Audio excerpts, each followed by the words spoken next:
Hello दोस्तों, नमस्कार। मैं विजय पूनिया और आप देख रहे हैं विजय एजुकेशन। विजय परिवार में आपका स्वागत है, अभिनंदन है। प्यारे बच्चों, CP NET, Uttar Pradesh CP NET, UP UMS, nursing, paramedical और फार्मेसी के फॉर्म आ चुके हैं। जब मेरे दोस्तों हम यूपी नेट की बात करते हैं, यूपी यूएमएस की बात करते हैं, यानी जब हम सीपी नेट की बात कर रहे हैं बेटा, तो सीपी नेट एक इस तरह का एंट्रेंस एग्जाम है बेटा, जो कि नर्सिंग और फार्मेसी कोर्स में एडमिशन के लिए होता है ना। बिल्कुल जी। अब बेटा देखिए, इसके फॉर्म क्या हो चुके हैं, स्टार्ट हो चुके हैं। मैं इस वीडियो में इसका पेपर पैटर्न और सिलेबस भी बताने वाला हूं। ये फॉर्म किस राज्य के बच्चों के लिए है, कैसे भरा जाएगा और कब भरा जाएगा। देखो बेटा, है ना, ये फॉर्म उत्तर प्रदेश के बच्चों के लिए है बेटा, यूपी के बच्चों के लिए है। यूपी में बेटा एक गवर्नमेंट यूनिवर्सिटी है, यूपी में एक बेटा गवर्नमेंट यूनिवर्सिटी है, और उस गवर्नमेंट यूनिवर्सिटी का नाम है यूपी यूएमएस। क्या नाम है बेटा? UP UMS. और ये यूनिवर्सिटी कहाँ पर है? सेफई इटावा के अंदर है बेटा, है ना। और इस यूनिवर्सिटी के कैंपस के अंदर ही, इस यूनिवर्सिटी के कैंपस के अंदर ही बेटा एक एएनएम का कॉलेज है, एएनएम का एक कॉलेज है, जीएनएम का एक कॉलेज है, और बी फार्मा का भी एक कॉलेज है। इन तीनों कोर्सेज के टोटल 3 कॉलेज है, और इन तीनों ही कॉलेजों में एडमिशन बेटा इस सीपी नेट एग्जाम के द्वारा होता है ना।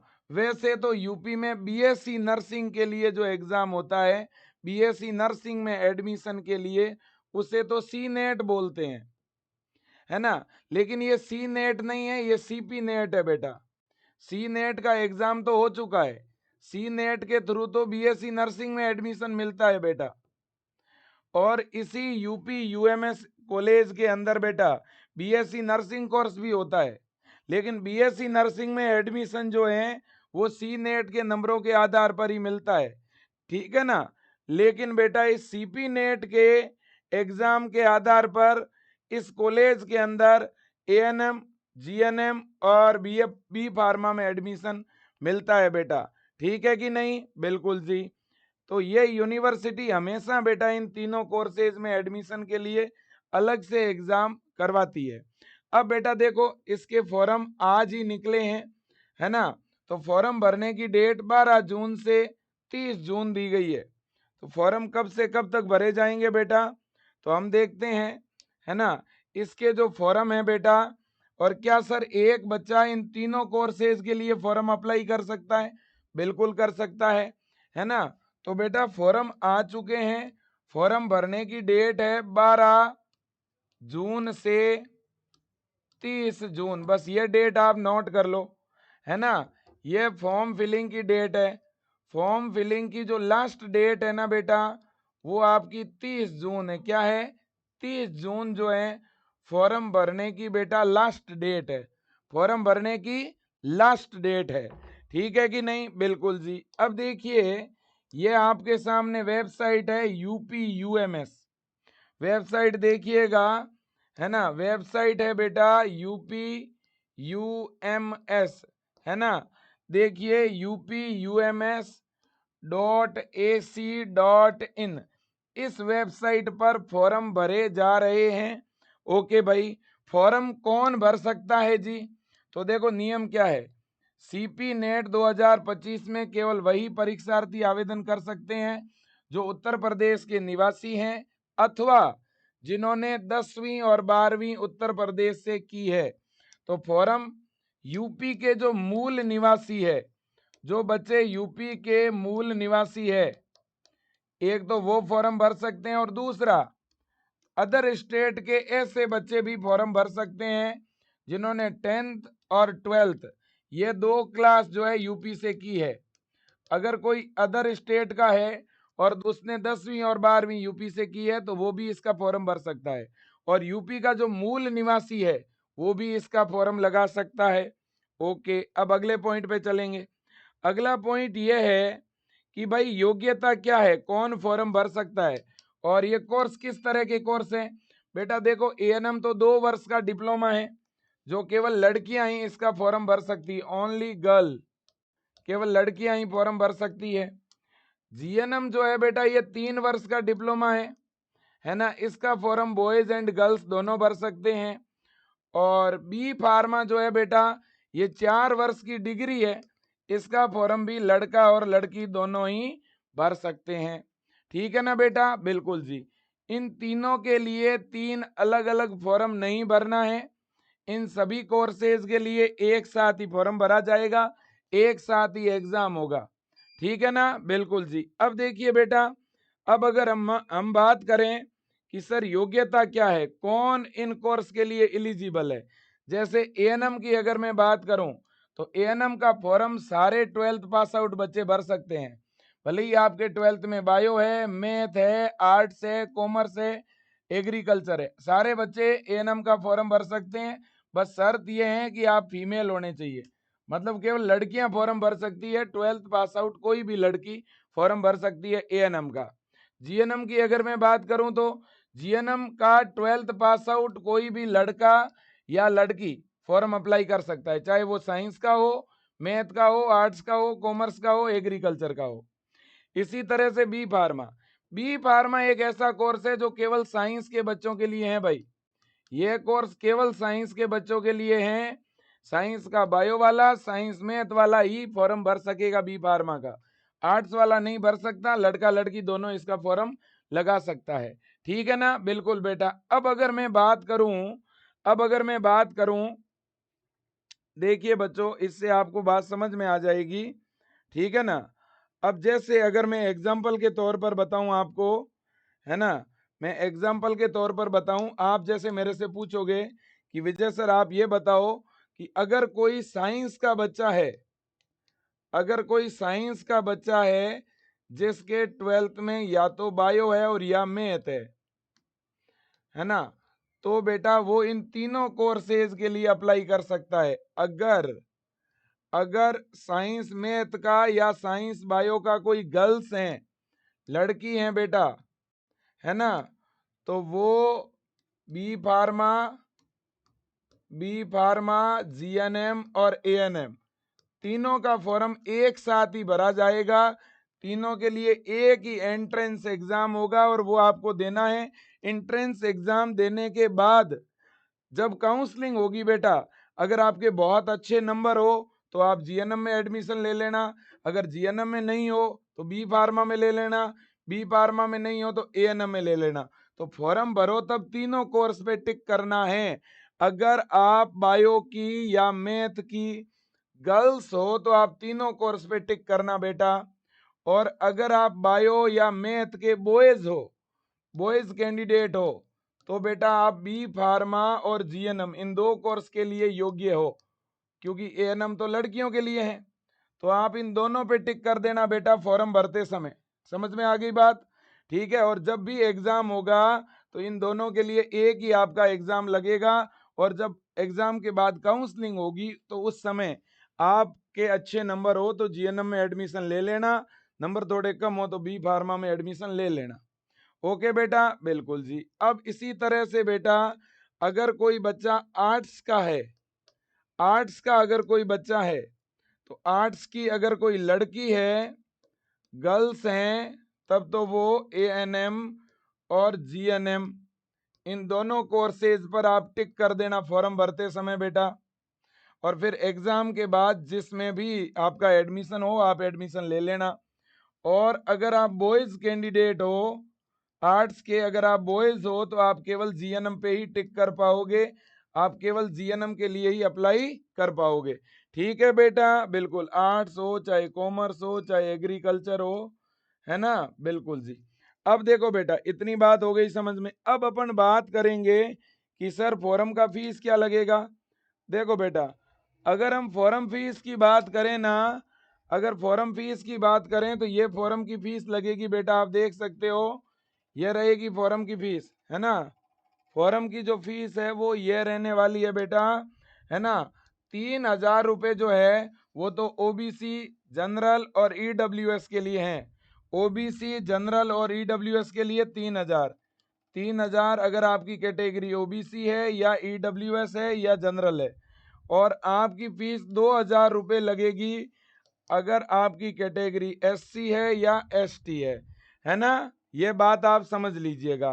साथ में जीएसटी, जीएसटी का मतलब आप ऐसे समझो कि यहाँ पे ओबीसी, ईडब्ल्यू और जनरल के लिए 3,000 से 100-200 रुपये ऊपर ही लगेंगे बेटा, और ऐसे ही एससी एसटी के बच्चों के लिए 2,000 से 200-300 ऊपर ही लगेंगे।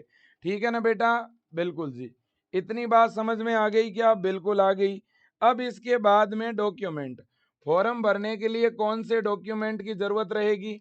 तो बेटा अगर डॉक्यूमेंट्स की बात करें ना तो ये डॉक्यूमेंट चाहिएंगे, है ना। आप देखिएगा सबसे पहले तो, है ना, सबसे पहले तो बेटा देखो आपका रिसेंट कलर फोटोग्राफ, तो एक तो पासपोर्ट साइज फोटो, दूसरा साइन अपलोड होगा, तीसरा थंब इम्प्रेशन लेफ्ट हैंड का, चौथा 10वीं की मार्कशीट, 12वीं की मार्कशीट, और इसके बाद में अगर आपने कोई अदर कोर्स भी किया हुआ है तो उसका कोई डिप्लोमा वगैरह हो तो, और अगर अदर कुछ नहीं किया हुआ है तो कोई दिक्कत नहीं।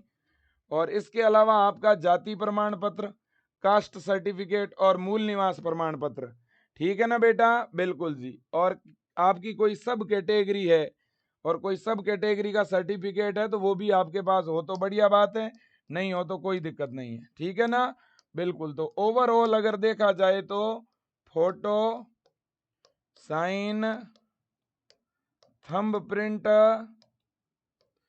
और इसके अलावा 10वीं की और 12वीं की मार्कशीट, है ना, और इसके अलावा मूल निवास, डोमिसाइल का मतलब होता है मूल निवास, और इसके अलावा एससी, एसटी, ओबीसी और ईडब्ल्यूएस के लिए कास्ट सर्टिफिकेट या कैटेगरी सर्टिफिकेट, जिसे हम जाति प्रमाण पत्र कहते हैं।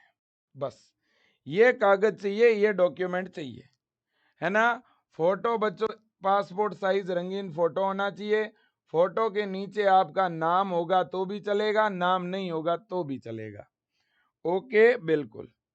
अब बच्चों इतनी बात हो गई, अब एग्जाम का पैटर्न क्या रहेगा, प्रवेश परीक्षा में क्या पूछा जाएगा। अब जो बच्चे आर्ट्स के हैं, आर्ट्स के या कॉमर्स के जो बच्चे हैं, उनके तो एग्जाम में हिंदी, इंग्लिश और जीके, इन 3 सब्जेक्ट से क्वेश्चन आएंगे। हिंदी के 20, इंग्लिश के 20 और जीके के 60 क्वेश्चन आएंगे, है कि नहीं है? बिल्कुल। ये आर्ट्स के बच्चों के लिए हैं, कला वर्ग या कॉमर्स के बच्चों के लिए, है ना। हिंदी और इंग्लिश में केवल ग्रामर वाला सेगमेंट आएगा, ध्यान रखना, है ना। हिंदी में और इंग्लिश के अंदर ग्रामर वाला सेगमेंट आएगा, और जीके में भी बेटा इंडिया का जीके आएगा। ठीक है कि नहीं? बिल्कुल जी। पेपर दोनों माध्यम में होगा, दोनों मीडियम में पेपर होगा आपका, ऑब्जेक्टिव टाइप का एग्जाम होगा, है ना, बिल्कुल। माइनस मार्किंग नहीं होगी।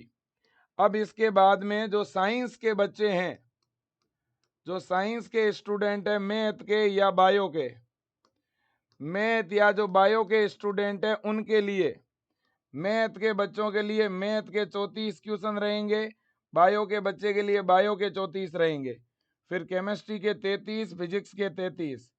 सिलेबस आपका केवल 12th का रहेगा भाई, ध्यान रखना, केवल 12वीं का सिलेबस है। 12th की पीसीबी आएगी, मैथ वाले के लिए 12th की पीसीएम आएगी, और पेपर दोनों माध्यम में रहेगा, हिंदी और इंग्लिश दोनों माध्यम में। ऑब्जेक्टिव का एग्जाम है और माइनस मार्किंग नहीं है, नो नेगेटिव।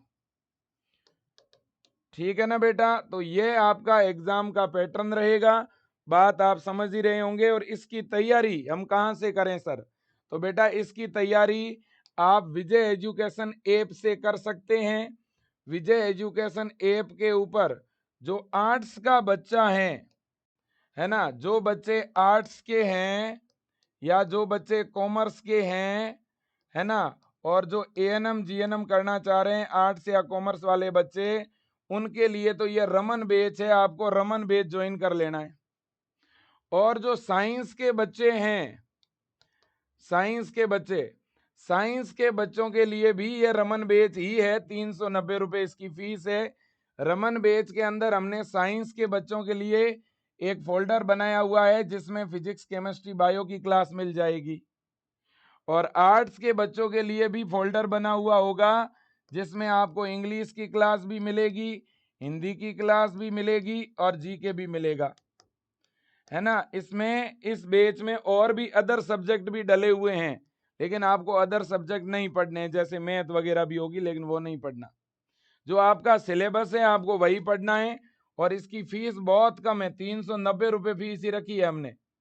मैं ये नहीं कह रहा हूं कि जरूरी बैच लेना, कोई जरूरी नहीं है। जिस बच्चे की तैयारी अच्छी नहीं है, जो बच्चा चाहता है कि सर मुझे तो बस सिलेक्शन चाहिए, मुझे तो वन शॉट क्लास देखनी है, एक चैप्टर एक ही वीडियो में हो जाए, इस तरह की क्लास चाहिए, तो बेटा साइंस के बच्चों के लिए यहाँ वन शॉट क्लास है।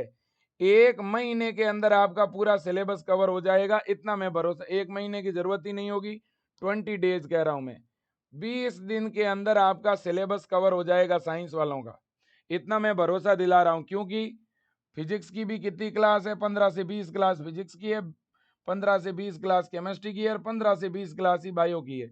वन शॉट क्लासें देखने से पूरा रिवीजन हो जाएगा। और इसी तरह से जो बच्चे रमन बैच वाले हैं, सॉरी जो आर्ट्स और कॉमर्स के हैं, उनके लिए भी बहुत शॉर्ट में हमने कंटेंट दिया हुआ है और आपको पढ़ना है। तो देखो, साइंस के बच्चों को फिजिक्स, केमिस्ट्री, बायो पढ़नी है, आर्ट्स के बच्चों को क्या पढ़ना है, इंग्लिश, हिंदी और जीके पढ़ना है। ओके बेटा, बिल्कुल जी। और इतना कम फीस है, विजय एजुकेशन ऐप में ये बैच आपको मिल जाएगा, है ना। और या आप विजय टीम को कॉल करके भी ये बैच ज्वाइन कर सकते हो, ठीक है ना बेटा, बिल्कुल जी। अब देखो, देखें, ये काफी अच्छा बच्चों कॉलेज है, काफी अच्छी यूनिवर्सिटी है ना। लेकिन देखो बेटा, मैं ये नहीं कह रहा हूं कि सारे यूपी के बच्चे इसका फॉर्म लगा दो, लेकिन जिनको ज़रूरत है, जो सेफई और इटावा के आसपास के बच्चे हैं, या जो इस यूनिवर्सिटी में पढ़ना चाहते हैं, उनके लिए तो ये अच्छा इंस्टीट्यूट है। लेकिन देखो, सीटें कम है, आपको पता ही है बेटा, एएनएम की 60 सीट है इसमें, है ना। मैं सिलेबस भी दिखा देता हूँ, लेकिन इसमें सीटें कितनी है वो मैं आपको बता देता हूँ। देखो भाई, सीटें बहुत ज़्यादा नहीं है, मैं पहले ही कह चुका हूँ, है ना। इसके अंदर बेटा बी फार्मा की टोटल 60 सीट है, जीएनएम की भी 60 है और एएनएम की 50 है। तो ये 150, 160, 170, टोटल 170 सीट है, 170 सीट है इन तीनों कोर्सेज की। तो ये 170 सीटों के लिए एग्जाम हो रहा है, आप ऐसे समझ लो, ठीक है ना। अब एग्जाम कब होगा, एग्जाम की डेट क्या रहेगी सर, इस सी नेट का एग्जाम कब होगा। तो एग्जाम की डेट की अगर हम बात करें, तो इन्होंने अभी संभावित डेट जारी की है 13 जुलाई। इन्होंने कहा है कि हम 13 जुलाई को एग्जाम लेंगे। तो ये सीपी नेट का एग्जाम कब होगा बेटा, 13 जुलाई को जो है इसका एग्जाम होगा। कब होगा, 13 जुलाई को। डेट थोड़ी बहुत चेंज भी हो सकती है, थोड़ी आगे भी बढ़ सकती है, लेकिन अभी फिलहाल 13 जुलाई जो है डेट इन्होंने डिक्लेयर की है। काफी समय है आपके पास, लगभग 1 महीना तो है ही, 1 महीने का टाइम है, बहुत है बेटा। 1 महीने में आराम से रिवीजन कर ही सकते हो, क्या दिक्कत है। और काफी बड़ी यूनिवर्सिटी है, कोई छोटी यूनिवर्सिटी नहीं है बेटा, है ना। मैं यूनिवर्सिटी की वेबसाइट ओपन करके भी दिखाता हूं आपको। देखो, UPUMS, ये देखो आप, UPUMS, है ना, बहुत बड़ा इंस्टीट्यूट है, आप देख रहे हो इधर, ये सेफई का इंस्टीट्यूट है, ये देखो UPUMS सेफई, इमेज देख रहे होंगे आप पीछे। इनका हॉस्पिटल भी है अपना खुद का, लैब भी है, लाइब्रेरी भी है, काफी अच्छा संस्थान है। तो ये वेबसाइट पहले आपको खोलनी है, UPUMS लिखा हुआ है, वेबसाइट खोलोगे तो नीचे की तरफ इधर लिखा हुआ दिखेगा CP नेट 2025, इस पे क्लिक करना है। इस पे जैसे ही क्लिक करोगे ना बेटा, तो ये पेज इस तरह से खुलेगा। पहले आपको यहाँ पे आके रजिस्ट्रेशन करवाना पड़ेगा, क्लिक हियर टू रजिस्टर्ड, है ना। पहले आपको अपना रजिस्ट्रेशन करवाना है, ठीक है कि नहीं है बेटा, बिल्कुल जी, है ना। और इन्होंने कहा है कि भाई पहले आप आईडी पासवर्ड क्रिएट करोगे, है ना। और देखो, अपना खुद का ईमेल आईडी और मोबाइल नंबर डाल देना आप लोग, फिर आपका फोटो है, साइन है, और बाकी डॉक्यूमेंट अपलोड करना है, और फिर लास्ट में फीस जमा होगी, ठीक है ना, बिल्कुल जी। आई एम अग्री पे क्लिक करोगे आप लोग। अब देखो, आपको अपनी डिटेल भरनी है, आपका नाम है, मिडिल नेम, यहाँ बच्चे बड़ी गलती करते हैं। जैसे मेरा नाम विजय कुमार है, तो फर्स्ट नेम में विजय लिख दो, लास्ट नेम में कुमार लिखो। बच्चे क्या करते हैं, 3 बार अपना खुद का नाम लिख देते हैं। तो यहाँ थोड़ी ध्यान रखना है ना। फर्स्ट नेम या फर्स्ट नेम में ही सारी लिख सकते हो, ऐसा भी कर सकते हो। किसी का नाम विजय कुमार कुशवाहा है तो विजय कुमार मिडल में लिख दो, कुशवाहा लास्ट में लिख दो। तो आपके नाम में 3 शब्द है तो 3 टुकड़ों में लिखो, 2 शब्द है तो पहले और लास्ट में लिख दो।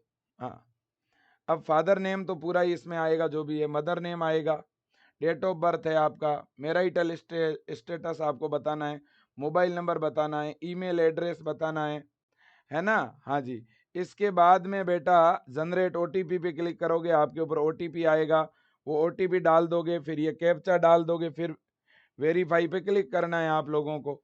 इस तरह से आपका रजिस्ट्रेशन हो जाएगा। रजिस्ट्रेशन होने के बाद अब वापस आप लॉगिन पे जाओगे, फिर अपना यूजर आईडी और पासवर्ड डाल के लॉगिन करोगे और फिर बाकी की डिटेल आपको भरनी पड़ेगी।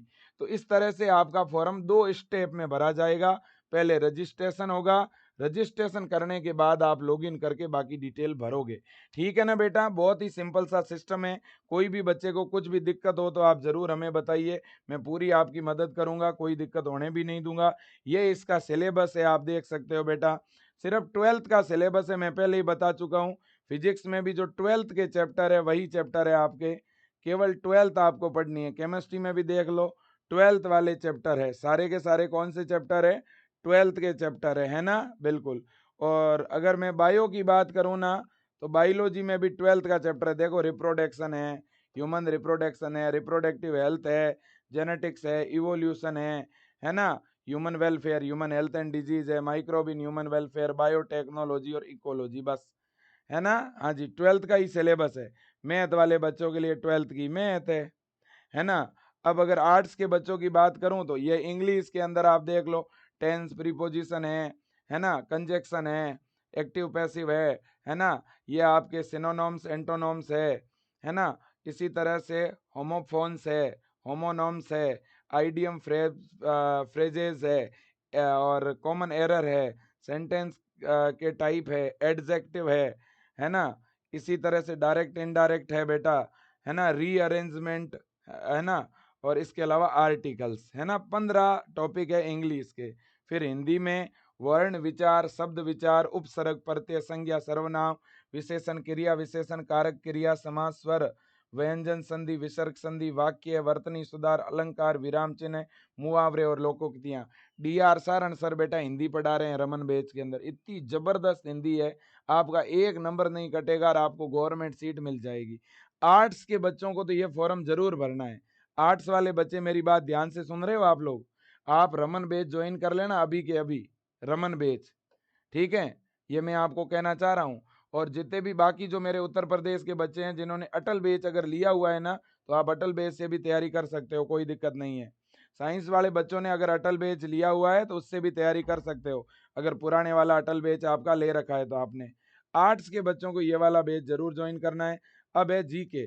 जीके में बेटा ये सारी चीजें हैं, आप देख सकते हो, है ना। जीके में हिस्ट्री पूछी जाएगी, इंडिया और वर्ल्ड हिस्ट्री पर, जियोग्राफी पर, मोस्टली इंडिया पे ही फोकस करना है आपको। फिर polity, economy, science and tech. देखो, जनरल साइंस के कुछ टॉपिक आपको जरूर पढ़ने होंगे। इसके अलावा करंट अफेयर है, इन्वायरमेंट और इकोलॉजी, ये तो बायो का सेगमेंट है, बायो में पढ़ ही लेंगे। सोशल स्टडी है ना। इसी तरह से इथिक्स और मॉरल वैल्यू है बेटा, है ना। तो ये सारी चीजें हैं, ये आपका जो है बहुत ही व्यवस्थित ढंग से हम लोग ऐप में आपको पढ़ा रहे हैं। आप रमन बैच ज्वाइन कर लो बेटा, रमन बैच में सारी रिकॉर्डेड एकदम व्यवस्थित क्लासें आपको मिल जाएगी बेटा। ठीक है कि नहीं है भाई? बिल्कुल जी बिल्कुल, कोई दिक्कत वाली बात है ही नहीं। ये पूरा इसका बेटा देख लो आप, है ना, ये आपके सामने। और 12th में सर कितने न्यूनतम परसेंटेज होने चाहिए, डेट जो है डेट ऑफ बर्थ के बारे में भी बता दो बेटा। देखो, अगर आपकी जन्म तिथि, मैं अगर जनरल वे में बोलूं तो 1980 से लेकर के और 2008 तक, इसके बीच में अगर आपकी जन्म तिथि है तो आप बड़े आराम से फॉर्म भर सकते हो। आपकी डेट ऑफ बर्थ 31/12/2008 है या इससे कम है तो आप फॉर्म भर सकते हो। बट आपकी 2000 आपकी जो डेट ऑफ बर्थ है वो 2009 नहीं होनी चाहिए, बस ये ध्यान रखना। आपकी उम्र 17 साल है ना, या 17 साल से ऊपर है तो आप फॉर्म भर सकते हो, कोई दिक्कत नहीं है, ठीक है ना। 12th में सर कम से कम कितने परसेंटेज होने चाहिए? 12th में 40 से ऊपर परसेंटेज हो तो ज़्यादा बढ़िया बात है। जो फिजिकली हैंडीकैप्ड बच्चे हैं वो भी फॉर्म भर सकते हैं, है ना। हाँ जी। अब इसके बाद में सर ये कोर्स तो अच्छे हैं ना, बिल्कुल अच्छे हैं, कोई दिक्कत ही नहीं है। फॉर्म भरने में कोई भी दिक्कत हो ना तो ये एक मेल आईडी है, इस पे मेल कर सकते हो, helpcpnet@gmail.com। ये सिलेबस पेपर पैटर्न तो मैंने आपको बता ही दिया है। ऑनलाइन एग्जाम होगा आपका, और ऑनलाइन एग्जाम देने का तरीका विजय एजुकेशन पर आपको बता दिया जाएगा कि कैसे ऑनलाइन एग्जाम देना है, ठीक है ना। इसके अलावा हाँ, ओबीसी का सर्टिफिकेट, आप जो जाति प्रमाण पत्र अपलोड करोगे ना वो 1 अप्रैल 2025 का बना हुआ होना चाहिए या उसके बाद का बना हुआ होना चाहिए, ध्यान रखना। अभी अगर इसके बाद का बना हुआ नहीं है तो अभी एक बार पुराना भी अपलोड कर सकते हो, लेकिन बना देना, फिर बना जरूर देना, ठीक है ना। इसके अलावा और कुछ, और कोई विशेष जानकारी अगर है तो बता देता हूं।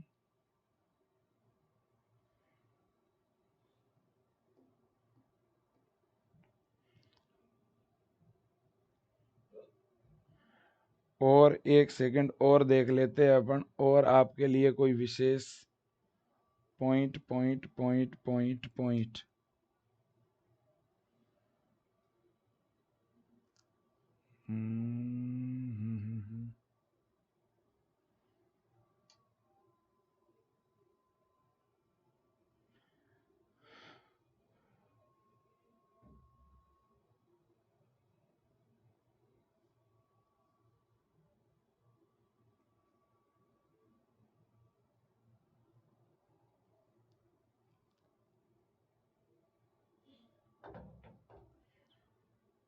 फीस क्या लगेगी? हो सकता है किसी बच्चे के मन में ये चीज हो कि सर फीस कितनी लगेगी इसके अंदर, वो भी बता देता हूं आपको। फीस क्या लगेगी? देखो बेटा, कॉलेज की फीस क्या है, इन सभी कोर्सेज की एक साथ बता रहा हूं आपको, है ना। कॉलेज की फीस देखो, जो डिप्लोमा है A N M G N M की 1 साल की फीस है 25,000। पहले साल की 25,000 फीस है, और इस 25,000 फीस में 5,000 रुपये कौशल मनी है जो आपको रिफंड हो जाएगा, मतलब 20,000 है। आप समझो 20,000 फीस है इस यूनिवर्सिटी में। 1 साल की 20,000 फीस है जीएनएम में और एएनएम में। जबकि जो आपका बी फार्मा है ना, फार्मेसी बेटा, फार्मेसी के अंदर आपकी फीस है ये 12,000 कितनी, 10,000 कौशल मनी है। फार्मेसी में भी यही सेम फीस है बेटा, 25,000। 25,000 रुपये 1 साल की फीस है बेटा। और अगर आप हॉस्टल में रहोगे ना तो हॉस्टल के 5,000 रुपये एक्स्ट्रा लगेंगे। 1 साल के 5,000 रुपये का खर्चा हॉस्टल में रहने का एक्स्ट्रा है, बस, ठीक है। सारी चीज समझ आ गई आपके? बिल्कुल जी बिल्कुल। फर्स्ट ईयर में बेटा 5-7 हजार रुपए एक्स्ट्रा लगते हैं कौशल मनी, वो तो रिफंड हो जाते हैं। तो इसलिए आपकी 25,000 फीस ही है 1 साल की। 1 साल की 25,000 फीस है एक्चुअल फीस, चाहे वो डिग्री हो चाहे डिप्लोमा हो। और हॉस्टल में रहोगे तो 5 से 6 हजार रुपये हॉस्टल का साल भर का एक्स्ट्रा खर्चा है, मतलब कि 500 रुपये महीने का खर्चा है हॉस्टल के रूम का खर्चा। खाने का चार्ज अलग से लगता है। तो बेटा आज के लिए इतना ही। Thank you so much, best of luck, जय हिंद और वंदे मातरम।